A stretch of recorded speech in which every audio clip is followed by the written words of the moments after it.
izin saya mau sampaikan begini Pak.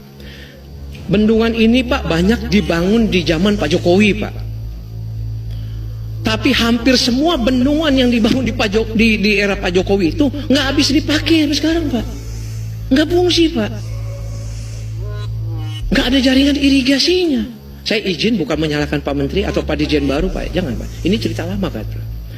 Semua perencanaan. Contoh Pak di Bendungan Tanju yang Bapak datangi itu Pak. Bapak bayangkan kita keluar duit 1, sekian triliun Pak. Ada 2 bendungan Pak. Sampai sekarang nggak bisa dipakai. Dan tanahnya bermasalah. Betul kata Pak Dirjen. Saya begitu datang Pak. Langsung Pak.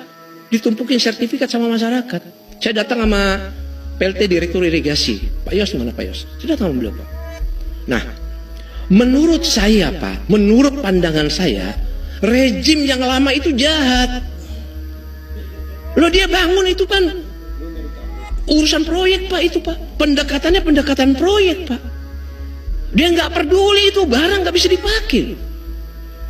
Bisa kita bayangkan itu Pak. Di semua tempat izin Pak Menteri, di semua tempat di NTB bendungan nggak ada yang bisa dipakai Pak.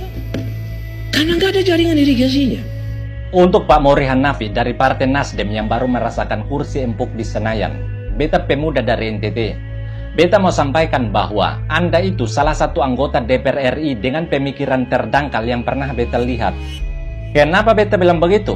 Karena kalau Anda menyalahkan Pak Jokowi dengan mengatakan bendungan-bendungan di NTB tidak bisa dipakai karena tidak ada saluran irigasi, maka itu menunjukkan bahwa Anda sama sekali tidak paham soal mekanisme pembangunan proyek nasional di suatu daerah. Jadi mending berhenti saja dari anggota DPR, karena sebagai rakyat beta sangat malu punya wakil rakyat macam Anda. Supaya Anda tahu, dalam membangun suatu proyek nasional di suatu daerah, itu sudah pasti ada yang namanya kesepakatan atau kerjasama.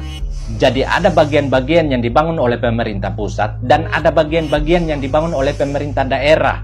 Contoh bendungan, pemerintah pusat bangun bendungan, pemerintah daerah siapkan lahan. Pemerintah pusat kelola pasokan air, pemerintah daerah siapkan saluran irigasi. Lalu kalau semua Anda tuntut Pak Jokowi yang harus bangun, terus buat apa ada gubernur NTB? Buat apa ada anggaran daerah atau APBD masuk ke kantong pribadi?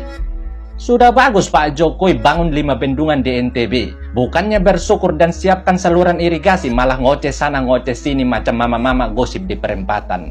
Tipe-tipe orang macam Anda itu, beta bisa bilang bahwa Anda itu tipe orang yang rakus. Jadi kalau rakus itu ukur-ukur bos. Karena dana reses kalian itu sangat besar tapi tidak pernah dirasakan oleh rakyat. Anda itu dari partai yang mendukung